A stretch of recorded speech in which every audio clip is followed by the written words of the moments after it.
So I would say that when we have a Riyadh Expo coming in 2030 and when we have a FIFA World Cup coming in 2034, there will be tremendous growth of economic activities in Saudi Arabia, and I would suggest that everyone outside Saudi should explore for that. The business will be booming in a very tremendous stage, tremendous rates, and it's now or never. You should be the first. You should take the first mover advantage in your sector to come in Saudi and explore the market. Is 100% foreign ownership allowed for all sectors? You're allowed to start 100% business or ownership business in any sector in Saudi Arabia. There are certain sectors which they have some restrictions to which, like for example, high-end contracts with government or some sectors in oil and gas. Many foreign companies, inquire to us whether we can bring out money, whether we can take out our profits. Is there any repatriation controls? So right now, Saudi government haven't put any repatriation control on any of your money. There's a difference in taxation when you have a Saudi partner. Welcome to Success Saudi, a podcast featuring leaders and entrepreneurs in KSA. Our aim is to provide you with local tips and wisdom on your own journey to success. My name is Maria Kamedi, and I'm here today with Ahsan Abdullah. Ahsan is a co-founder and director of Tass and Hamjit, a multi-service firm offering a broad range of services in consulting, audit, compliance, tax, and the legal domains. Tass and Hamjit is primarily serving the SME sector. They're currently present in 7 countries and continuing to expand. In this interview, we'll cover the frequently asked questions by foreign investors and entrepreneurs in Saudi Arabia. We'll also shed light on some of the current government programs. Whether you have a business in KSA or you're looking to start one, this interview will offer insights and clarifications that will save you time and help your business. Special thanks to the Fairmont Hotel in Riyadh for hosting us today.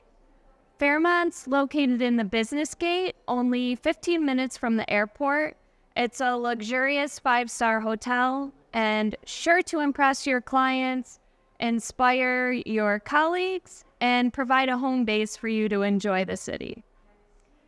Thank you, Ahsan, for being with us today. Thank you, Maria. Thank you, Success Saudi, for hosting us.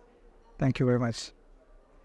Can we start off by telling everyone the different ways that foreigners can do business in the country? Sure. For a foreign investor to start a business in Saudi, there are actually 2 ways. Okay, we can say that there are 2 ways to start a business. Number 1 will be to have a premium Iqama, which we call as the premium or the golden visa type of thing in Saudi. So if you are a foreigner and you have a premium Iqama, you can start a business directly like a Saudi. That's one option. Yeah. Sorry, Ahsan. Are there any prerequisites to obtaining the premium? Exactly. There are a lot of prerequisites to obtain a premium Iqama, and it may take up to 6 months of time to get it approved. Basically, they are evaluating your financial stability and assets all over the world so that you're qualified to get a premium Iqama. And the cost of premium Iqama is also on a higher side, that you have to pay either 100,000 a year or you should have 800,000 for a lifetime Iqama. 100,000 Saudi riyals. Saudi riyals. Okay. And the second option is the easiest way, which if you have a foreign company outside Saudi Arabia, you can start a subsidiary company using that company in Saudi, anywhere in Saudi, and it's the easiest part through Ministry of Investments. Okay. So are there any requirements of the foreign entity outside of Saudi Arabia? Yeah. Do they have to be established for a certain length of time? Yeah, you're right. So see, for a foreign entity to be qualified to enter into Saudi or apply for a license, it have to be qualified financially. It should have a profitable age of 1 or 2 years, and it should be registered in that country for more than 1 year at the minimum.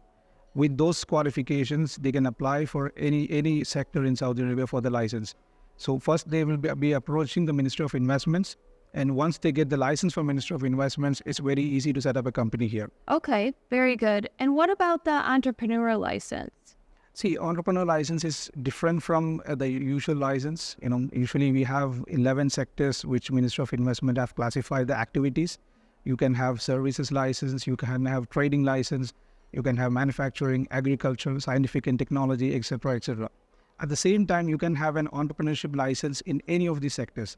But this entrepreneurship license is awarded only to selected few. For example, if you are a company which is either funded by a venture capital fund in outside Saudi, or if you have something very unique to offer to Saudi market or Saudi economy, and once the Saudi government, likes that, or what is it, feels that you are offering something unique which is very new to Saudi, you will be given an entrepreneurship license. And the best part of entrepreneurship license is that you don't have to pay the license fee for the first 5 years. Okay, so it's waived off. And even you are waived off for any capital requirements which you can see in some sectors. So basically you are given a free walk with the license to do business in Saudi. Are you aware of any individuals who've applied for the entrepreneur license and haven't obtained it? Yeah, there are many. As I said, it's not open to everyone. Either you have to be a unique one, and you have to prove that, for example, you have a certain set of technology, or you have certain set of ideas or some qualities which you only can provide to Saudi. Or you are a company or a firm which have expanded outside Saudi and with VC fundings, like venture capital fundings, like you have been recognized by multiple agencies outside Saudi, and you're like, we call it a unicorn, right, which have acquired or achieved 1 billion turnover. Those companies can approach and get entrepreneurship license. But as you rightly said, everyone can obtain that. But I would say that entrepreneurship license is something very, very unique. At the same time, all of the normal licenses is open to everyone. Okay, so mainly you see businesses come up who have established offices in other countries, and they come and obtain their license and open here. Right. So that's generally what happens. Yeah, generally that's what happens. If you are established outside Saudi, you come up with those licenses, which may be from one country, or either you're present in 1, 2, 3 countries. You can show that profile, and you can apply for example, if you're in a trading sector, you are doing something trading, or if you are doing a manufacturing, you can apply for that corresponding license in Saudi. So Ministry of Investments will verify your credentials or your foreign company documents, your financial auditor statements, etc. And once you're qualified, they will issue the Ministry of Investment license, which we call MISA license or a foreign license. And it's as quick as 24 hours in Saudi. You can get a license within 24 hours once you're qualified. Once you qualified. What about somebody who doesn't have a business in another country? Is it possible for them to start up here if they're not like a tech unicorn? Yeah, you see, only for the entrepreneurship license, we have that kind of high value requirements. But even if you're an individual or a businessman or a businesswoman outside Saudi, you should have either a company registered in your home country, or like in Dubai or somewhere, or outside Saudi, to start a business in Saudi Arabia. Without a company or without a premium Iqama, foreigners are not allowed to start a business in Saudi. So either you have to qualify, either you should have a premium Iqama, or you should have a foreign licensed company to start a business in Saudi. So with the premium Iqama or the foreign license to start up, is 100% foreign ownership allowed for all sectors? Right. That's one question we usually get a lot. You're allowed to start 100% business or ownership business in any sector in Saudi Arabia. There are certain sectors which they have some restrictions to which, like, for example, high-end contracts with government or some sectors in oil and gas. The rest of all the usual sectors are open 100% to foreign nationals. You can start a 100% ownership company in Saudi. What are some of the benefits for foreign investors? Yeah, actually, there are a lot of benefits, but we usually have taken out 5 out of it, which we feel that is very critical and very important to the foreign investors. I would say number 1 will be equality. As per Article 6 of the investment regulations, you are given as equal position as a national company. So from wherever nation you are coming, if you're starting a business in Saudi, you are considered as equal as a foreign or a local national company.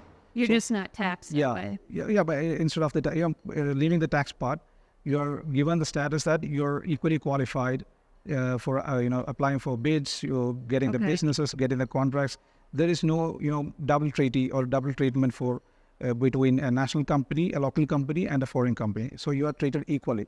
Is that different from other countries? Actually, it's different from what Saudi Arabia have been practicing before, and it's a new thing they have brought in. So I would say it would be better to compare with the past years and this year in Saudi. Okay, very good. So equality? Equality is one thing. Then second is financial freedom, which obviously many foreign companies, inquire to us, whether we can bring out money, whether we can take out our profits, is there any repatriation controls? So right now, Saudi government haven't put any repatriation control on any of your money.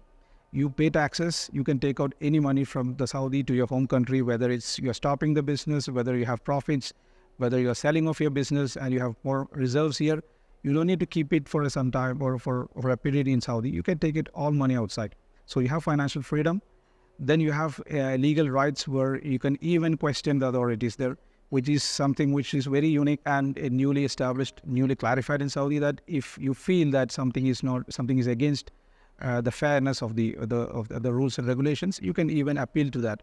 And you are given the full legal rights to have any legal procedures in Saudi, and as equal as a Saudi national or a Saudi guy. And you have right to purchase of real estate property. When you have a company in Saudi, or even if you have a premium Iqama, you can purchase land, buildings, you can construct buildings in your own name. So that's one massive change which Saudi brought up, so that you can own real estate in Saudi Arabia, you can sell it off, you can do real estate business, you can do anything with the real estate in Saudi. So like, for example, if you have 100 plus staff and you don't want to have them stay in a rental place, you can buy a rental place or buy a building and let them stay there. Or if you want to buy, apartments or villas for management, you can buy that. So everything can be done under a company. Okay. And the last, I would say that you have investment protection rights, where your investment is fully protected by the Saudi government. For example, even, there are restrictions to authorities that without proper judicial ruling, you are not allowed to even confiscate your assets.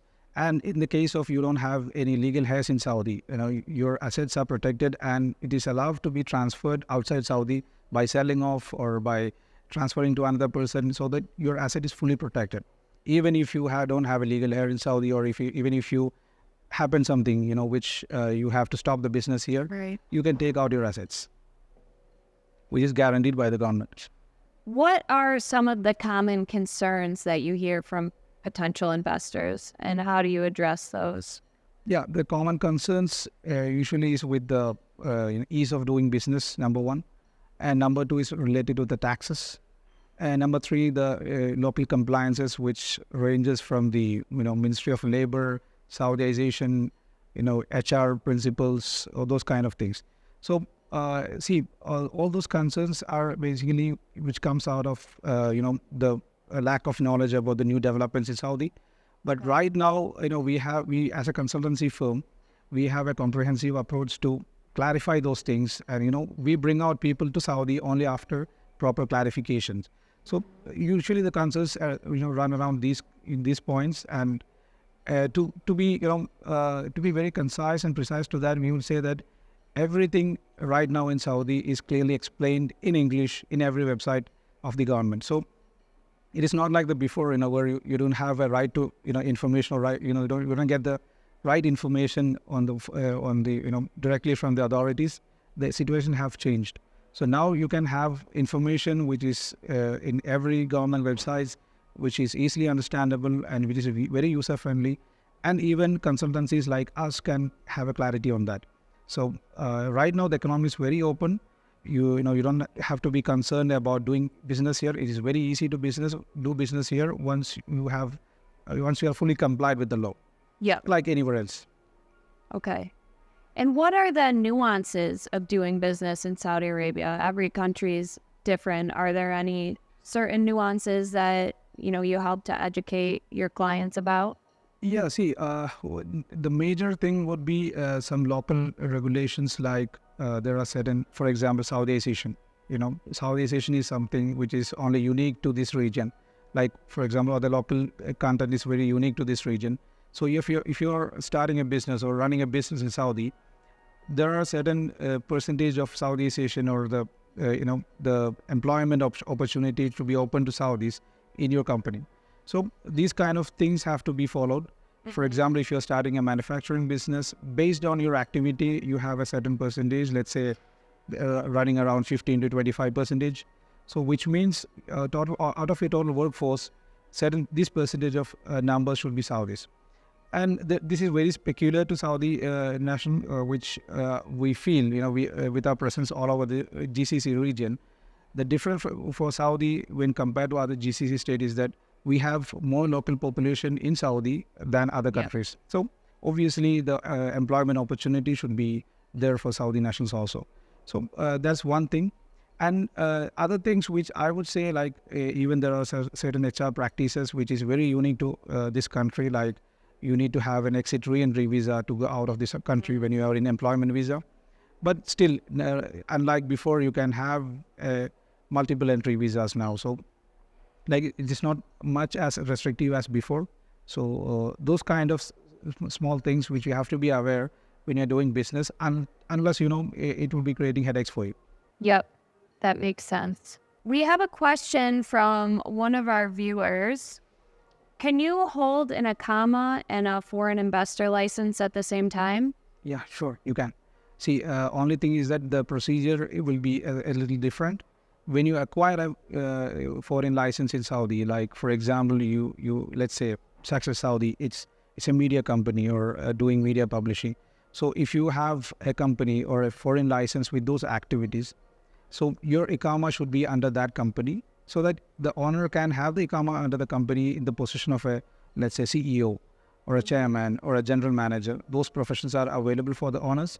At the same time, you can have the foreign license in your company. So the thing which you have to keep in mind is that if you are the person having the foreign license, or if it's your company having the foreign license, you should be under the company. Your Iqama should be under your very own company. So you don't have... Is that a requirement? It is a requirement on a legal side. And you see, unless, you are working somewhere else under a separate Iqama, as some employee, like, you'll be having some kind of profession, not a management profession, let's say. So with that professional Iqama, you cannot have a company elsewhere running your business. So it's again treated as, you're covering up something. So you're having a salary somewhere and you're having a business elsewhere. So right now it's not allowed. So the government wants a more transparent approach on that. There's been a lot of talk about the regional headquarters program. Can you give us some updates? Yeah, sure. It's one of the most attractive thing which recently government have announced. And you can see from the government publications that more than 200 companies have shifted their regional headquarters to Saudi Arabia, to the Riyadh. And obviously there are multiple benefits with that license. And the very latest one is the announcement of 30 years tax holiday. But there are certain things which you have to clearly understand what the government means by that, and what are the tax benefits you are getting out of it. So the RHQ program, which is the regional headquarters program, is basically you are getting an additional license, under the name RHQ. You have an RHQ license applied, approved by the Saudi ministry. So when you take an RHQ license, before taking RHQ license, you should be eligible to get one RHQ license. So, the eligibility to get one is that you should have multiple presence in this region, in the MENA region, not just Saudi Arabia. So number two, you have branches outside Saudi where you are controlling from one place. Like for example, you have your head office in, let's say, in Dubai. And till now, you have been controlling the strategic things, the management things from Dubai all over the place. Now, if you take out that head office from that place to Riyadh and get an RHQ license, number one, you don't have a Saudization requirement to fulfill in an RHQ. Number two, if you're invoicing or getting something, financial transaction between the RHQ and the branches, let's say within Saudi and outside Saudi, those money which is coming to the RHQ, and after the expenses, let's say RHQ is having profits. Those profits are exempted from tax for 30 years. Okay. So that clarity, it should be there in the mind of the businessman. It doesn't mean that you have a blanket tax benefit. You have taxes which is applicable to your business entities, but holding an RHQ license doesn't mean you have an additional taxation. You have tax benefits for that RHQ activities. Okay. So the tax exemption is only for the RHQ activities. RHQ activities itself. Okay. Any other Any other updates from the regional headquarters program? There's a deadline to that? Yeah, right. That's right. And thank you for reminding that. See, we have a deadline for, it's actually very near. It's December 31, 2023. Unless you get if you are a qualified, let's say if you're an MNC, a multinational company, having business in Saudi and your major business is with government. Let's say you are taking government contracts or contracts from government agencies. And if you don't have an RSQ till now, you are in trouble, I'd say. Because from January 1, 2024 onwards, ministry have clearly said out loud that you won't be getting any contracts from governments or government agencies if you don't have an RSQ license. So for those companies, for those multinational companies, if they are doing business in Saudi and they have been having contracts with the government, they should be getting an RSQ license in December 31, 2023. So it's very near actually. Okay. They haven't extended it. Till now, they haven't extended it. Okay. Saudi Arabia has been promoting Saudi-made products. Yeah. How have they incentivized the manufacturing center? Rightly said, Saudi have been promoting manufacturing sector for a long now, especially after the economic reforms and in alignment with the Vision 2030. Manufacturing sector is something which they have been aggressively focusing on. So they till now they have been importing all the things to be consumed within Saudi Arabia from outside Saudi. So right now they are promoting that businesses have to come in Saudi, set up manufacturing premises and build something here. And obviously comparing to other sectors to aggressively focus on that, there should be some kind of motivation. And for that, Saudi have been giving incentives to manufacturing sectors like if you are having expat employees, there is a levy which is coming out for every expat employee. But for manufacturing sector, it is exempted for the first 5 years.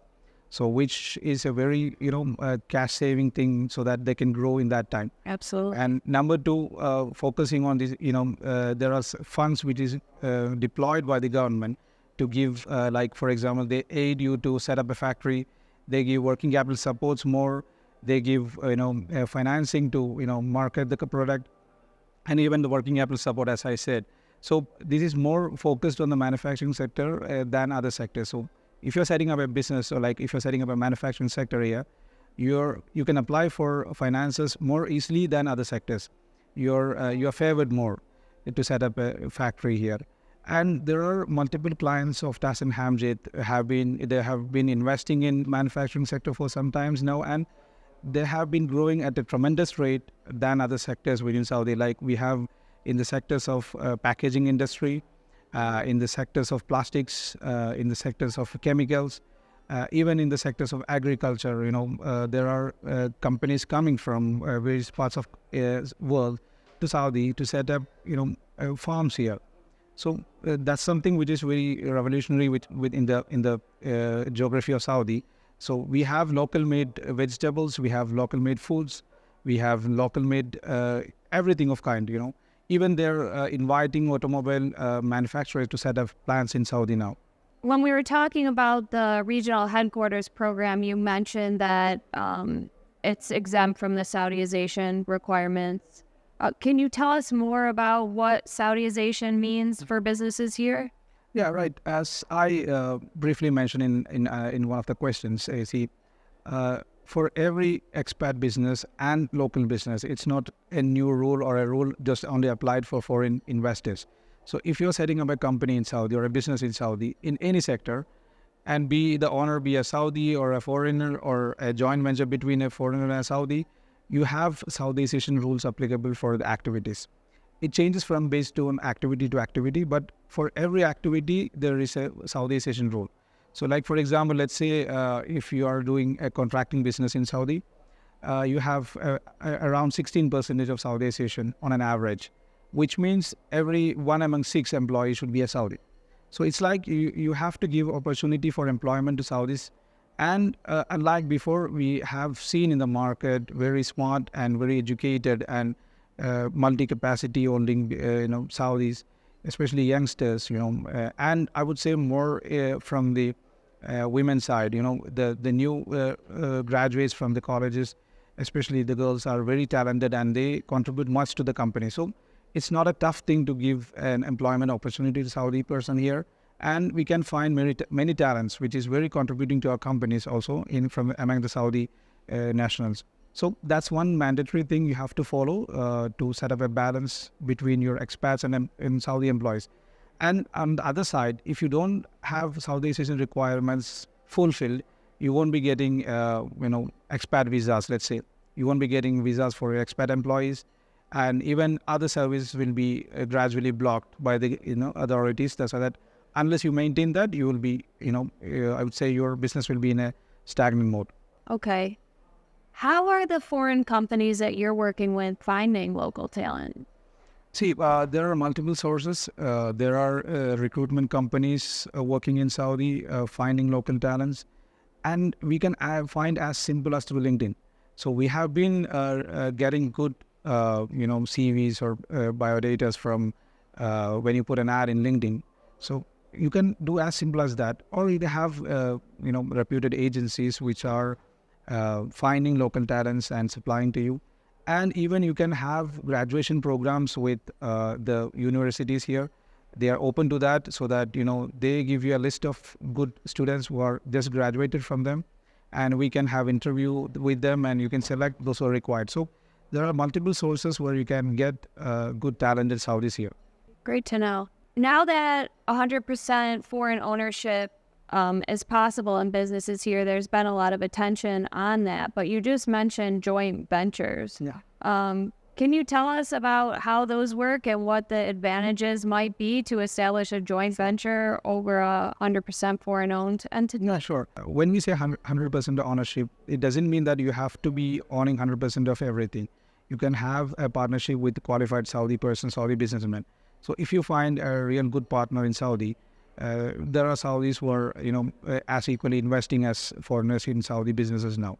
So when you have a qualified or a good partner you find, you can have him as a partner in your company. It will be like you will be represented through your foreign company from outside Saudi. Let's say you are having 50% of the ownership.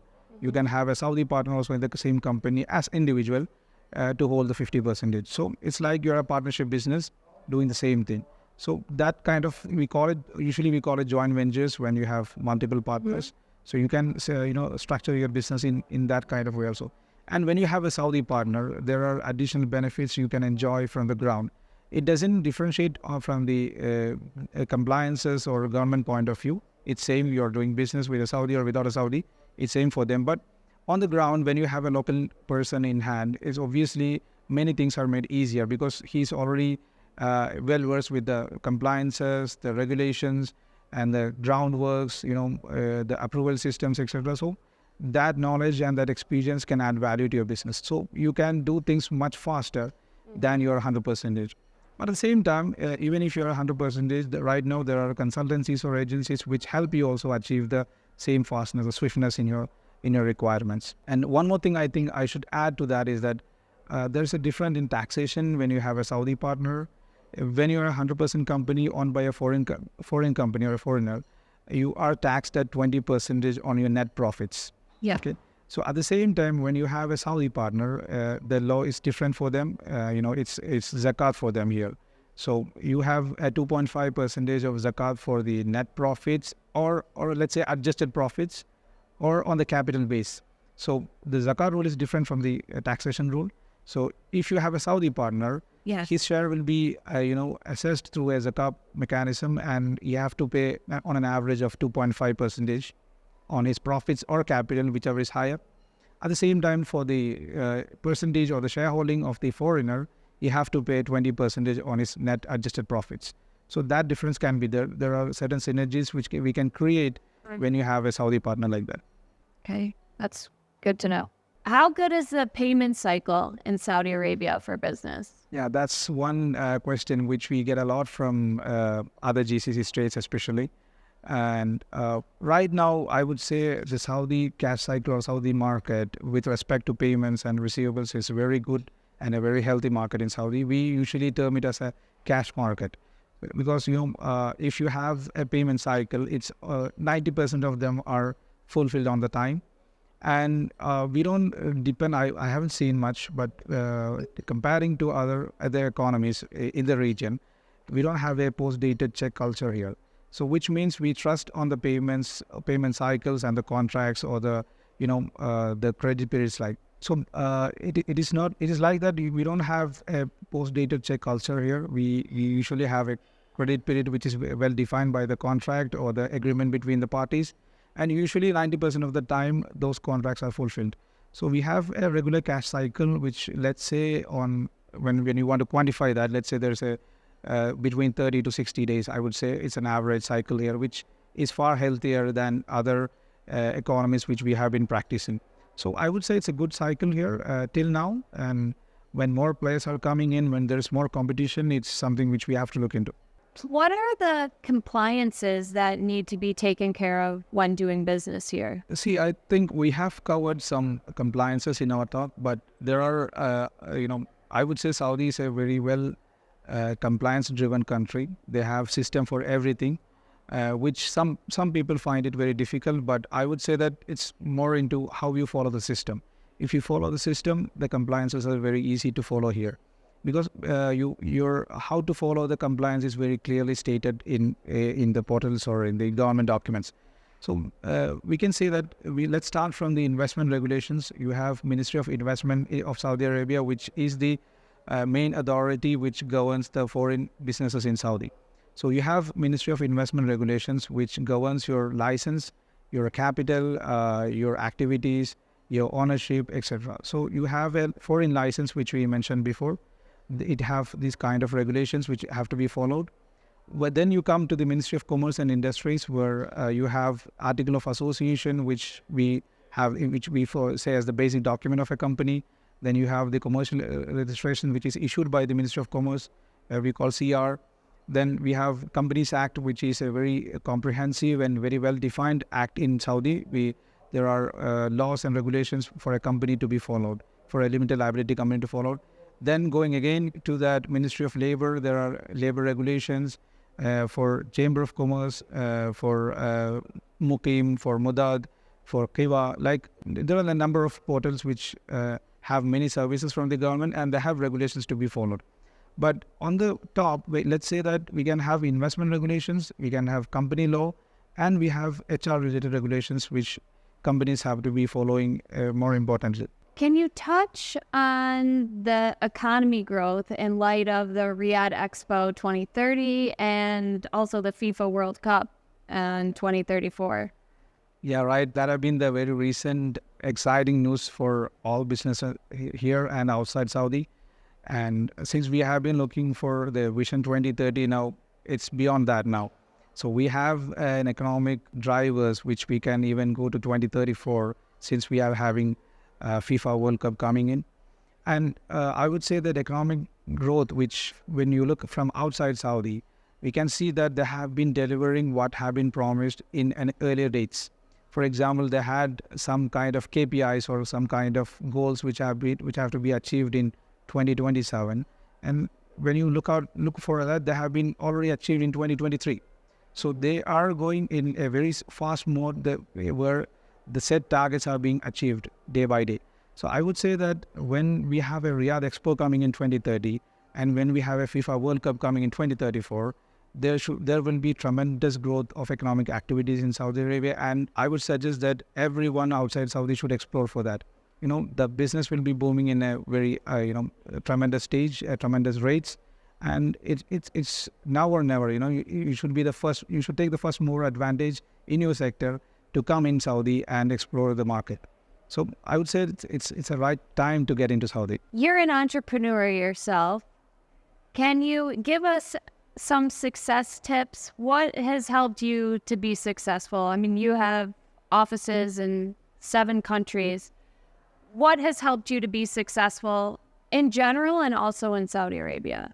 We usually find our success through one of the most, I wouldn't say it's a unique kind of thing, but we have been practicing it very thoroughly. We call it collaboration. We don't grow in any place without collaboration. Is the key, I think, right now. So we can have either we can grow within our team, with building our team, just focusing on our team, or 1 or 2 persons or 1 or 2 partners. But in the case of Tass and Hamjit and myself, we have been practicing the policy that we will grow in any place anywhere, even though let's say we are stronger there, we again will grow only through collaborations.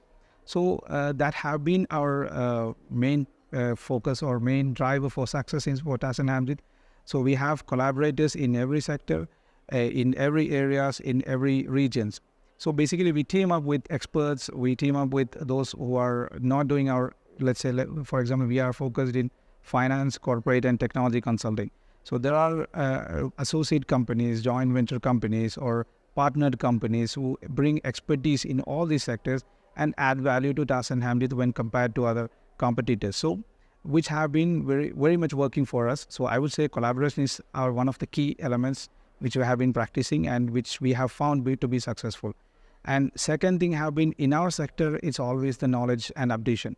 See, we can't have a consultancy business, especially in these key areas, without having right knowledge updated at the right time. We can't have a knowledge updation, let's say, about regional headquarters license after 1 year.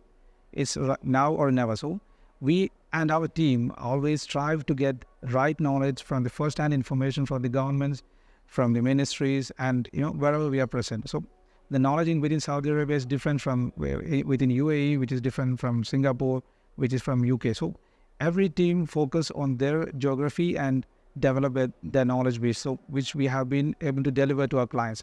So the clients feel that we are authentic, we are honest, and we deliver the quality. So these two factors have been the success drivers for a consultancy business. Do you have any advice about collaboration and approaching other entities, whether it be private entities or government entities that you want to cooperate with? Yeah, of course. See, since from the start of the economic reformation, let's say Saudi started this aggressive reformation 3 to 4 years back, or let's say 5 years back. So right from that moment, we have been in touch with Ministry of Investments. They have been very helpful to us.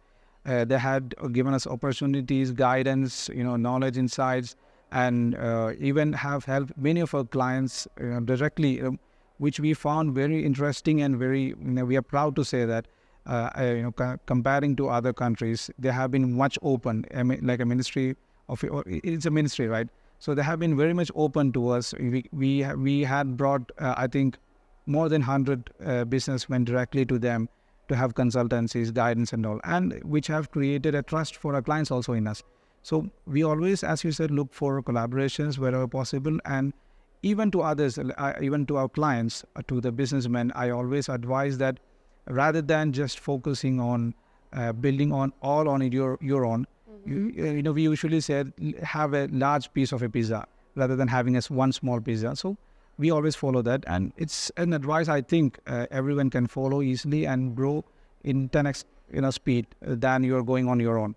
Yeah, agreed. That's great advice. Tell us how Tass and Hamjit supports entrepreneurs and multinational companies in Saudi. Yeah, that's something which we have been focusing on since our incorporation. The word support.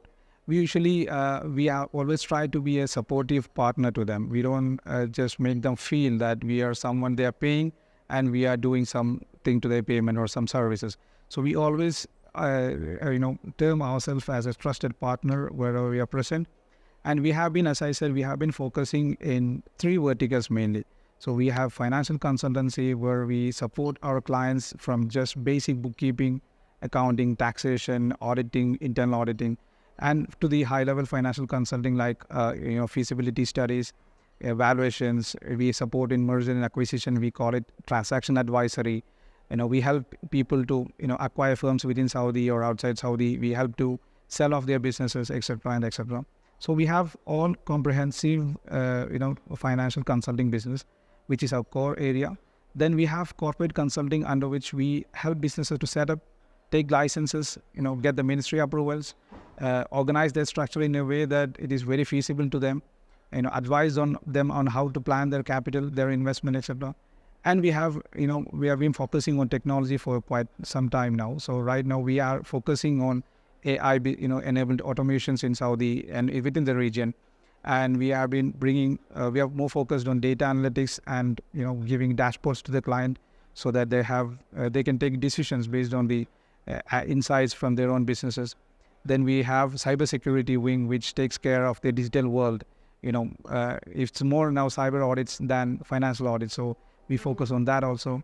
Then obviously we help on the basic digital transformation. Like we help every client, even if it's a very small or large enterprise, to migrate from any manual environment to a digital environment.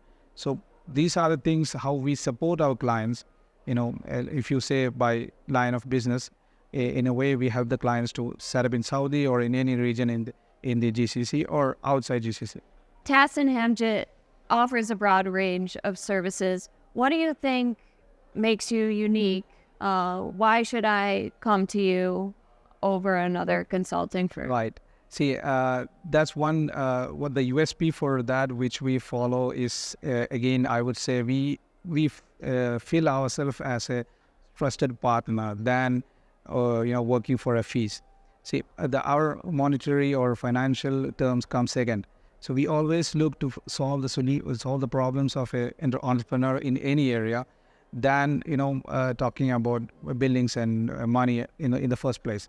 But at the same time, obviously, we have a chart of fees or something which we charge for services. So when you compare to our competitors, what we find unique is, number one, we term ourselves as one firm. We try to be the one firm for all the clients, for their all, consultancy worries or their financial, corporate, technology worries. So they don't have to go door to door to have multiple services. They can have a single point. Even I think it's the tagline of Ministry of Investments here, one-stop shop. So we try to follow the same thing. We have a one-stop shop solution for entrepreneurs in SME segment and above, so that they don't have the tension to, follow up with multiple persons for multiple services. And we follow it not only on the service-wise, we follow it geographically also. We have clients where we serve them in more than 3 to 4 countries. So they have only Tass and Hamjit to, knock the door or ask for something to be done in Singapore, in the UK, in Dubai, in Qatar, in Bahrain, or in Saudi.